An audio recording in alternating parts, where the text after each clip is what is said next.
Intention એક જ હતું, આ 100 લોકો જે બેઠા છે ને એને કઈ રીતે અહીંયા આવવું અને કઈ રીતે બોલે એના માટે એને ખુદને મદદ કરવી પડે ને. આ મેં રિયલી દાખલો જોયો, તમને ખુદ અનુભવ કર્યો હોય છે.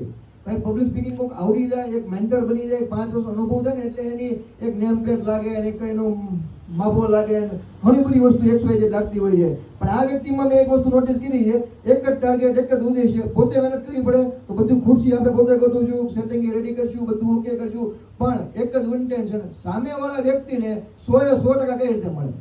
ઘણી બધી વાર એવું જોયું હોય છે, 7 કે 10 દિવસની બેચ છે તો 11મા દિવસે તમને રિપીટ બોલાવ્યા છે, 15મા દિવસે રિપીટ બોલાવ્યા છે, આજે પાછા રિપીટ બધાને બોલાવ્યા છે. એક ને એક માત્ર કારણ હોય તો કે ભાઈ આ લોકોને કઈ રીતે ઇમ્પ્રુવમેન્ટ મળે.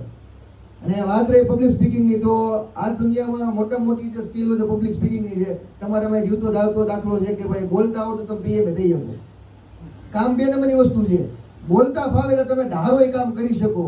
અત્યારે જિગ્નેશભાઈ જેની વાત કરે છે તો મારો ખુદનો એક્સપિરિયન્સ છે. મારી પાસે કોઈ પણ ક્લાયન્ટ આવે, કોઈ પણ સ્ટુડન્ટ આવે, એને 100% સેલિંગ હોય, ખાલી કન્ડિશન એટલી સાંભળો વ્યક્તિ જીવતો હોવો જોઈએ. એ લેવલનો કોન્ફિડન્સ આવી ગયો છે અત્યારે.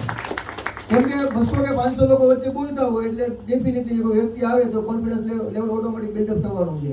અને આ સ્ટેજ છે ને એ યોગેશભાઈ ઘણી વાર આપે છે બધાને. બાકી અત્યારે એવું છે, યોગેશભાઈ ધારો તો અત્યારે બીજા ઘણા પબ્લિક સ્પીકિંગને સ્ટેજ આપવામાં રહી હતા. સાહેબને શું કામ આપ્યું?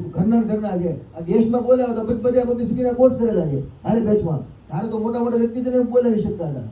પણ આ વસ્તુ બહુ મને વધારે ગમી.